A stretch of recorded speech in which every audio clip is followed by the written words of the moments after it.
कि हरियाणा विद्यालय शिक्षा बोर्ड ने नए सचिव हितेंद्र शर्मा से इंडिया न्यूज हरियाणा ने खास बातचीत की है, जिसमें उन्होंने परीक्षाओं को लेकर स्ट्रेटेजी और नकल रोकने के लिए बनाई गई रणनीति पर बात की है। आप भी सुनिए उन्होंने क्या कुछ स्ट्रेटेजी जो है वो बताई है।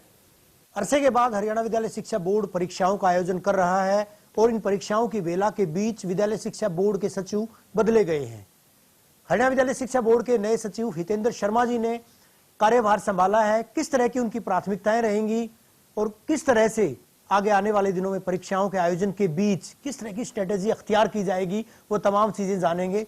सर, सबसे पहले इंडिया न्यूज हरियाणा में स्वागत है आपका। धन्यवाद सर, प्रायोरिटीज की बात करें, पहला सवाल यही कि विद्यालय शिक्षा बोर्ड के सचिव के तौर पर आपने कार्यभार संभाला है, किस तरह की प्राथमिकताएं विद्यालय शिक्षा बोर्ड में रहेंगी, किस तरह से आपने महसूस किया यहाँ पर जो आपने कार्यभार अब ग्रहण किया है? तो निश्चित तौर पर कुछ प्राथमिकताएं, कुछ क्राइटेरिया तय किया होगा आपने, तो किस तरह की प्राथमिकताएं? देखिए, एज सचिव हरियाणा विद्यालय शिक्षा बोर्ड जो है बहुत बड़ी जिम्मेदारी है और इसमें मैं एक चीज़ मेरी प्राथमिकता में सबसे ऊपर रहेगी कि एक अरसे बाद जो है एग्ज़ाम कंडक्ट हो रहे हैं हमारे, इसमें सभी विद्यार्थियों को कोविड गाइडलाइंस के मद्देनज़र जो है हम उसमें जो बेस्ट से बेस्ट उनको, चाहे वो सोशल डिस्टेंसिंग है, चाहे एक रूम में कम से कम स्टूडेंट्स हम रखेंगे और फेयर एंड फ्री रूप से जो है ये कंडक्ट कराए जाएंगे एग्ज़ाम। जाहिर तौर पर एग्जाम की जो है प्राथमिकता वो तो रहेगी सर, इसके साथ साथ बोर्ड में क्योंकि पूरी तरह से डिजिटलाइज किया जा चुका है, तमाम चीजें जो है वो एक क्लिक के जरिए जानी जा सकती हैं। विद्यार्थी को जो वेरिफिकेशन करवाना होता है, पहले कई दिन तक चक्कर काटने पड़ते थे, चक्कर लगाने पड़ते थे, पुराना जमाना था जब डीएमसीज के लिए भी चक्कर काटने पड़ते थे। बहरहाल की अगर बात करें और कितना सुचारू किया जाएगा इस तरह की व्यवस्थाओं को? देखिए, विभिन्न प्रकार की जो सुविधाएं हमारे विभिन्न पोर्टल्स के माध्यम से जो है स्टूडेंट्स को दी जा रही है, लेकिन उसमें जो जैसे जैसे जो भी ग्लिचेस हैं वो दूर किए जाएंगे और अच्छे से हम इनको स्टूडेंट्स तक पहुंचा पाएँ और उनको इधर उधर ना जाना पड़े। ऑनलाइन ही पेमेंट्स है, ऑनलाइन ही सारी सर्विसेज उन तक हम पहुंचा पाएँ, ये हमारा प्रयास रहेगा। परीक्षाओं के दौरान अक्सर देखा जाता है परीक्षा माफिया जो है, नकल माफिया, वो कहीं ना कहीं हावी दिखाई देता है। हालांकि बहरहाल की जो परीक्षाएं आयोजित की गई थी कुछ वर्षों से, तब इस तरह के माफिया पर नकेल भी बोर्ड अधिकारियों के द्वारा कसी गई थी। आए हैं कि ऐसा माफिया जो है दोबारा से ना पनपे, इस तरह के माफिया पर पूरी तरह से अंकुश लगाया जाए ताकि विद्यार्थी जो नौनिहाल हैं उनके भविष्य के साथ खिलवाड़ ना हो सके।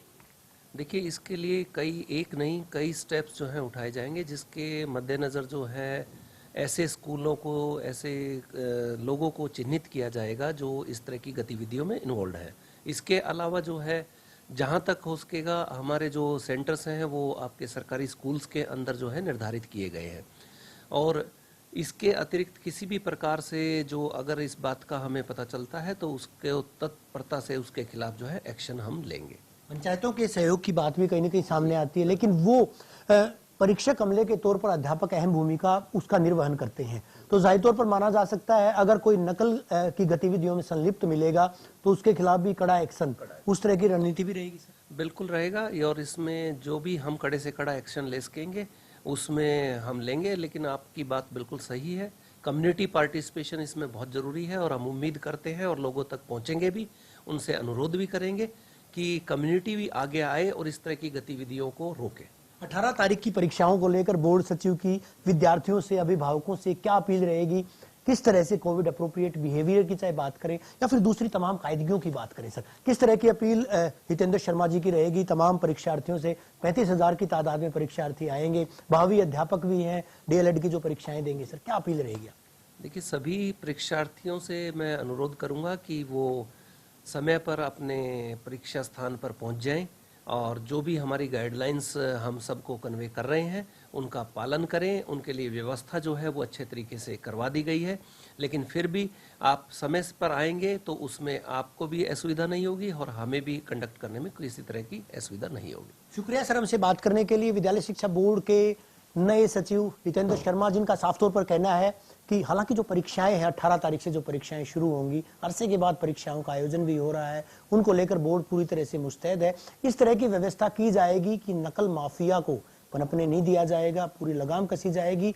कम्युनिटी यानी सामुदायिक सहभागिता, उसको भी कहीं ना कहीं मुकर्रर किया जाएगा, तय किया जाएगा। यानी पंचायतों का सहयोग जिसे लेने की बात अक्सर जो प्रशासनिक अमले के अधिकारी या यूं कहिएगा कि विद्यालय शिक्षा बोर्ड के अधिकारी कहते आए हैं। अब देखने वाली बात यह होगी कि नई पारी हितेंद्र शर्मा किस तरह से खेलते हैं, या यूं कहिएगा कि नई पारी के दौरान किस तरह की उनकी परफॉर्मेंस रहती है। क्योंकि परीक्षाओं का आयोजन करना, विद्यालय शिक्षा बोर्ड के द्वारा पाठ्यक्रम निर्धारित करना, तय करना, कई सारी ऐसी चीजें आती हैं, क्योंकि पूरे प्रदेश भर का मुख्यालय विद्यालय शिक्षा